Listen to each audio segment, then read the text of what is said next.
and a delegation of local cyclists escorted her aboard a French paquebot, the 413-foot steamship Sydney.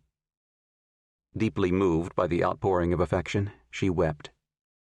Then Miss Annie Londonderry and her Sterling bicycle sailed away through the Mediterranean toward the Suez Canal and points east. But unbeknownst to the people of Marseille, the young cyclist from Boston with the Irish name was, in fact, Annie Cohen Kopchovsky, Mrs. Simon Max Kopchovsky, a Jewish working mother of 3 young children, ages 5, 3, and 2. What the people of Marseille also didn't know was that Mademoiselle Londonderry was not simply a cyclist on an around-the-world journey, but an illusionist possessed of what one American newspaper called an inventive genius. She was, to be sure, making a trip around the world by wheel, though she made liberal use of steamships and trains as well. But just as Londonderry was not her real name, with Annie Kopchovsky things were rarely as they appeared. There were even some who questioned whether she was a woman at all. By the time she arrived in Marseille, Annie was halfway through a traveling 15-month theatrical production starring herself, a veritable one-woman carnival on wheels who turned every Victorian notion of female propriety on its ear. An inveterate storyteller, consummate self-promoter, and masterful creator of her own myth, she turned her journey into one of the most outrageous chapters in cycling history, and herself into one of the most colorful characters of the gay 1890s. For more than a century, the story of the audacious and charismatic Annie Kopchovsky and her attempt to circle the world by wheel has been lost to history. Who was this mysterious young woman on a bike? What was she like? How did she free herself from the social constraints that surrounded late Victorian women and undertake such an adventure?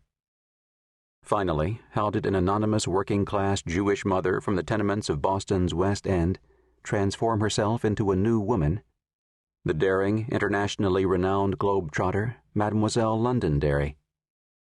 In short, what happened? Chapter 1. Going Woman. Annie Kopchovsky is a poor rider, but intends to do the earth.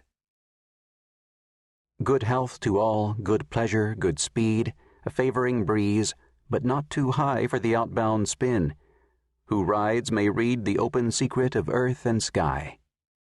Anonymous, Scribner's Magazine, June 1895.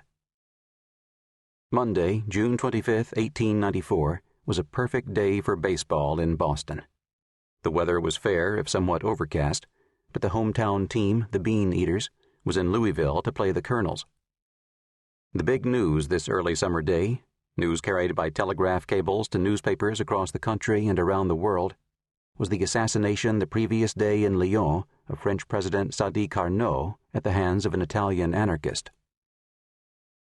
With the South End baseball grounds on Columbus and Walpole Streets quiet, some who might have gone to the ballpark chose instead to ride the swan boats plying the lagoon in the Boston Public Garden.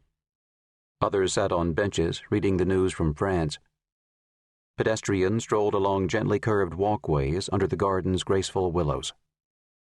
If any of them had wandered the short distance to the gold-domed Massachusetts State House on Beacon Hill, they would have been treated to an unusual sight.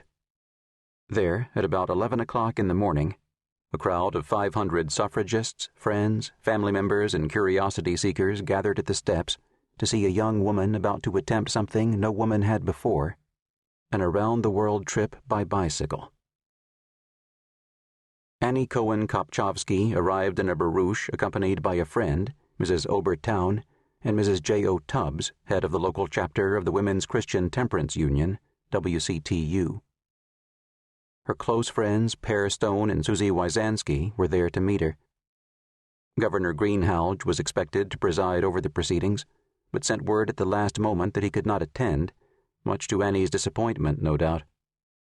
Though the event lost something of the glamour that comes with state patronage, the scene was a festive one. Annie was dressed in typical late Victorian attire, a long dark skirt, a dark blue tailored jacket with billowing leg-o'-mutton sleeves, a white shirtwaist with a striped collar and a neat bow tie, dark gloves, and a flat-topped hat, under which her dark hair had been tied up in a tight bun. She was short and lightly built, reported the Boston Post.